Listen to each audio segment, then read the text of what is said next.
Boa tarde, turma. A semana 1 de atividades do PET volume 3. Hoje nós vamos fazer ciências. São 3 perguntas, das páginas 51 até 53. Nessa aula nós vamos falar sobre a vida e a evolução. A vida no planeta Terra, ela tem origem já há muitos anos, né? E ela passa por um processo de evolução desde que ela surgiu aqui no planeta Terra. A vida de nós, seres humanos, ela é uma constante evolução, né? Nós passamos por várias fases de desenvolvimento. Em cada uma dessas fases, nós também passamos por mudanças, pode ser física como psicológica, né? O nosso corpo muda e as nossas emoções mudam também, elas se adaptam à idade e à fase da vida que a gente está, não é mesmo? Então, as alterações que vêm a ocorrer desde o nascimento nos animais, pode ser de meios terrestres ou de meio aquático, é o que a gente estuda em ciências quando a gente fala em vida e evolução.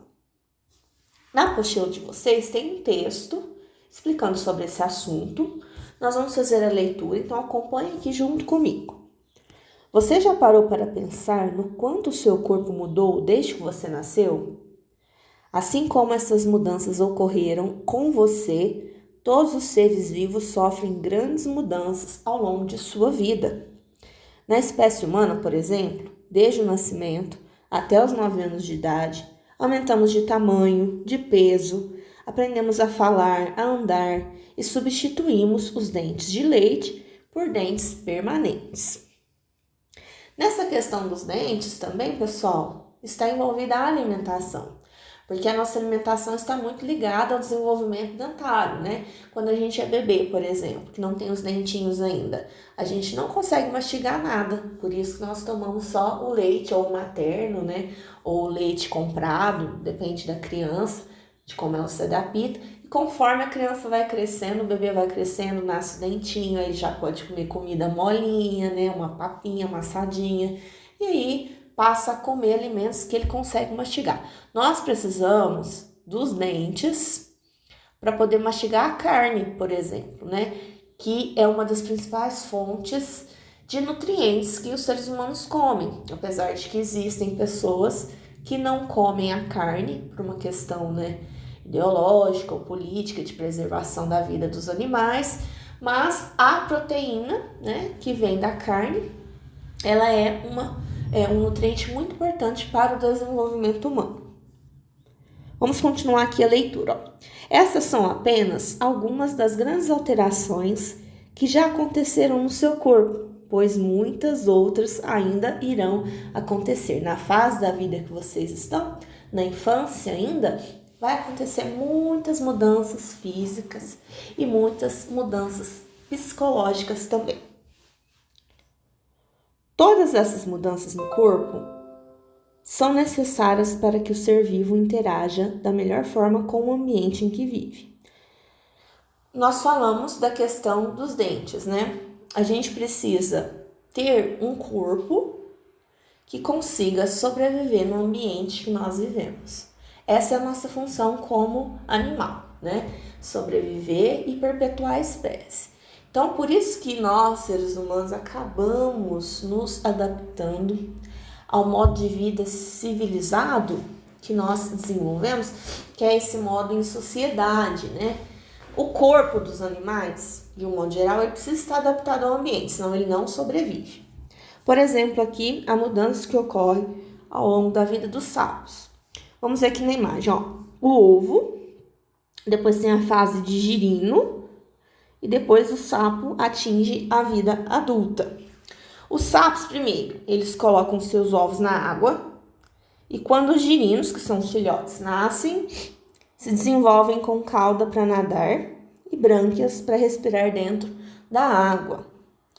Alguns dias depois, os girinos perdem a sua cauda, desenvolvem seus membros, que são as patas, e um pulmão, atingindo o estágio adulto. Então, o sapo ele é um animal, um anfíbio, do grupo dos anfíbios, que pode viver tanto no ambiente terrestre quanto no ambiente aquático. porque ele se desenvolve de forma que ele consegue respirar nos dois lugares, né? É muito importante essa questão da respiração. Por exemplo, os seres humanos, né? O cachorro, vamos falar do cachorro. O cachorro, ele é um animal que possui pulmão, a respiração dele é pulmonar, ele não consegue sobreviver na água, né? Ele precisa estar em ambiente terrestre. Então, por isso que é importante a gente compreender como que o corpo, a estrutura física do animal determina também o ambiente em que ele está vivendo. E assim, vice-versa, né? O ambiente também determina como que o corpo do animal se desenvolveu ao longo da evolução das espécies. Nesta fase, eles já estão prontos para saírem da água e irem para o ambiente terrestre. E depois disso, as transformações param de acontecer? Não! Todos os seres vivos passam todo o seu ciclo vital sofrendo mudanças. Desta forma, o ciclo vital de todos os seres vivos pode ser dividido nas seguintes etapas: nascer, crescer, reproduzir, envelhecer e morrer. Esse é o ciclo vital, de um modo geral, de todos os seres vivos, né? Nós nascemos, crescemos, reproduzimos, envelhecemos e morremos.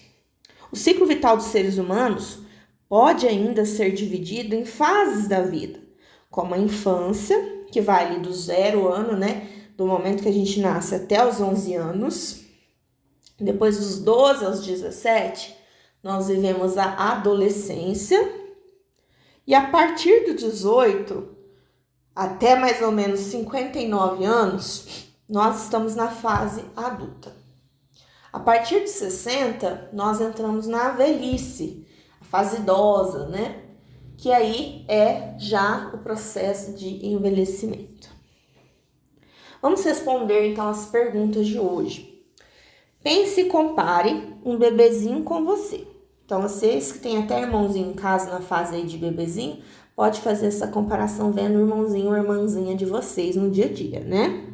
Assinale quais as grandes transformações que ocorreram em seu corpo desde o seu nascimento. Então, você vai colocar um X. Onde você faz, né? Só tomo leite? Falo muitas palavras e sei cantar? Posso andar sozinho? Uso fraldas? Só marca o X aonde é a alternativa que corresponde à vida de vocês hoje. 2. Segundo o texto acima, de acordo com a nossa idade, estaremos na fase da infância, adolescência ou na fase adulta. Analise a sua idade hoje e de todas as pessoas que moram com você. Identifique em qual fase da vida cada uma está. Então, você vai colocar, eu estou na fase da... Vocês todos estão na fase da infância, né? Porque vocês têm uma média de 8, 9 anos, né? Até os 11 anos, nós estamos na infância. A mãe de vocês, ou quem é o responsável, está em que fase? Ou é adolescência, ou é adulto, né? Ou é velhice? O irmão ou irmã, no caso, está em que fase? Quem não tem irmãos, não precisa colocar nada aqui nesse último, pode deixar em branco. A última pergunta de hoje, nós vamos observar aqui as imagens que mostram as fases da vida da Marina e do pai dela. Em seguida, analise e escreva na atividade em qual fase da vida cada um deles está em cada uma das fotos. Então, na A é a Marina bebê, o pai dela adulto. Na B, ele já velhinho e ela adulta. E na C, ela menina criança. Então, na letra A, a Marina tem 8 meses de idade, por isso está na fase da... Seu pai tem 33 anos, portanto, está na fase da... Então, vocês vão completar aqui. B, Marina tem 33 anos de idade, por isso está na fase... Seu pai tem 66 anos, por isso está na fase... C, Marina tem 6 anos de idade, por isso está na fase da... Completar de acordo com a fase que está aqui, ó. A primeira, ela está na infância, o pai na fase adulta. A segunda, ela é adulta e o pai está na fase idosa. E na C, ela está na infância, tá, pessoal? Qualquer dúvida que vocês tiverem, eu estou à disposição até amanhã.